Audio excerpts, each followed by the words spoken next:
I haven't played a survival game for quite a while. I used to frequent the likes of Minecraft and Ark Survival Evolved on an almost daily basis, playing with friends and having a great time exploring their danger-laden worlds, but they never really wowed me in any real way. They were fine, and they were functional, but there wasn't anything that really stood out to me. That seems to be the curse of survival games. They all meld into one big, indistinguishable mess, where you can't really tell them apart. But then, along comes Valheim. A survival game with a charming and simplistic pixel art style that has had a stranglehold on me over the last couple of months. I originally started playing Valheim on a whim through Game Pass for PC back in January, and I had a lot of fun, but my aging laptop certainly didn't like the strain of playing a game on it. I dabbled on a server, built a small house, explored a little bit, and then I put the game down again. I enjoyed my limited time with Valheim, but other commitments at the time lured me away.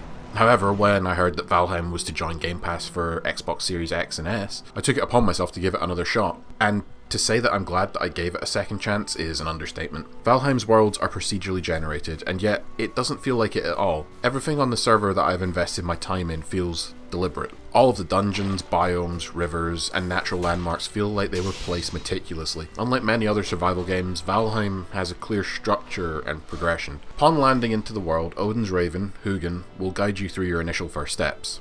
The typical survival tropes are here to begin with: find resources, build tools, craft a shelter to hide in. But it's once you've done these initial survival game staples that you start to be put to the test. Scattered throughout the world are the Forsaken, bosses that you've been tasked with hunting down and slaying by the big man himself. And because these worlds are procedurally generated, you'll need to find them by exploring. You begin in the Meadows, which are a relatively tame biome that doesn't feature much in the way of danger other than boar or greylings, who are easily dealt with even with the game's starting weapons. As you explore though, you may find points of interest, and you can mark these with pins on your map for future reference. Explore enough, and eventually you'll come across an altar, which will give you a clue on how to summon the boss for a fight. Once you take it down, you'll be given an item that will then help you progress into another biome, in order to then find that biome's boss, and the process repeats. The bosses also offer unique benefits as well through Forsaken powers, such as Eikthyr, the first boss. Eikthr's Forsaken power slows your stamina consumption for a few minutes, allowing you to run for longer periods of time. After the first boss, Eikthyr, has been defeated, Valheim really begins to open up, with more opportunities for exploration through a variety of boats, which feature a sailing mechanic that utilises the wind similar to Sea of Thieves, new building materials to create bigger and more elaborate structures, and more enemies and challenges to overcome. Your first encounter with a troll in the Black Forest will no doubt be a terrifying one, let me assure you. Valheim appeals to me because it does away with many of the tropes of survival games that many, including myself, find tedious and annoying. Constantly battling with food and hunger is a pet peeve in games such as Minecraft or Ark. The game will kill you if you don't keep topped up on food, but Valheim doesn't.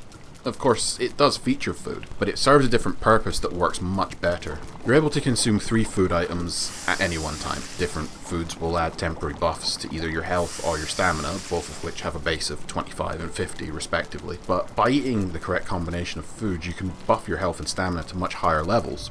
This is particularly helpful when fighting bosses or exploring for long periods of time. However, when you're building or expanding your settlement or doing anything else sort of mundane, you don't necessarily need to prioritize your food buffs. You're not going to starve to death. Your health and your stamina will simply stay at those base levels. Another survival trope that Valheim does away with is repairing weapons and other equipment.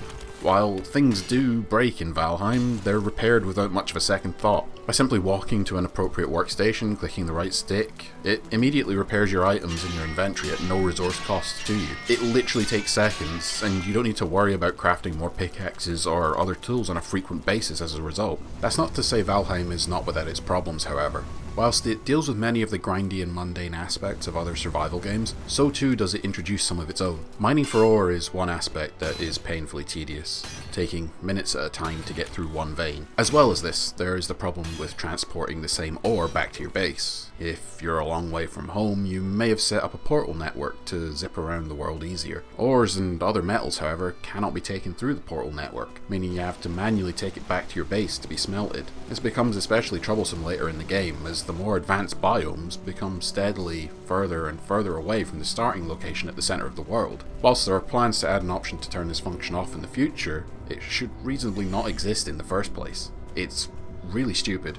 Whilst resource gathering can be tedious, it's also hampered by how you use these resources for building. You can only build structures within the radius of a workstation, and this radius, at its current time, is far too small for building large structures. Workstations will inevitably dot your landscapes as you build, and enemies are naturally attracted to attacking them, which can lead to frustration when building. On top of this as well, wooden structures will degrade down to 50% of their health whenever they're exposed to rain, giving them an ugly, weathered and damaged texture, and it also makes them much more susceptible to being destroyed. Whilst these aspects are annoying and hamper the game where they shouldn't, they don't detract from the overall enjoyment of the game. What has really impressed me is just how well Valheim has translated over to consoles and, in turn, controller gameplay from a mouse and keyboard. The controls make sense and can be easily understood for those just jumping into the game for the first time. As well as this, you can also play the game with those who are playing on PC, either through the Microsoft Store or Steam. It's completely seamless. When I started playing the Xbox version, all of my characters and servers from when I played on PC Game Pass were all there.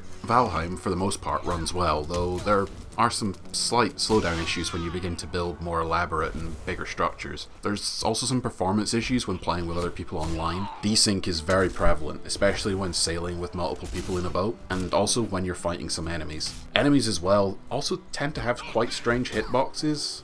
You'll think you've hit them, but no damage is dealt, and it can become really frustrating after a while. Despite this, Valheim is still a game that is in early access, but it's balanced out by the fact that it's feature and content rich, and there are very few bugs. There's still a lot more to come with the upcoming Ashlands and Deep North updates as well, which are going to add more biomes, bosses, and a host of new items. There's a lot to look forward to. Valheim has become my go-to game for a chilled evening at home, whether I want to focus on building and expanding my base, exploring the world, or tackling the next boss with a friend. Valheim has brought me back into the fold of survival games, and I'm excited to see what the future brings.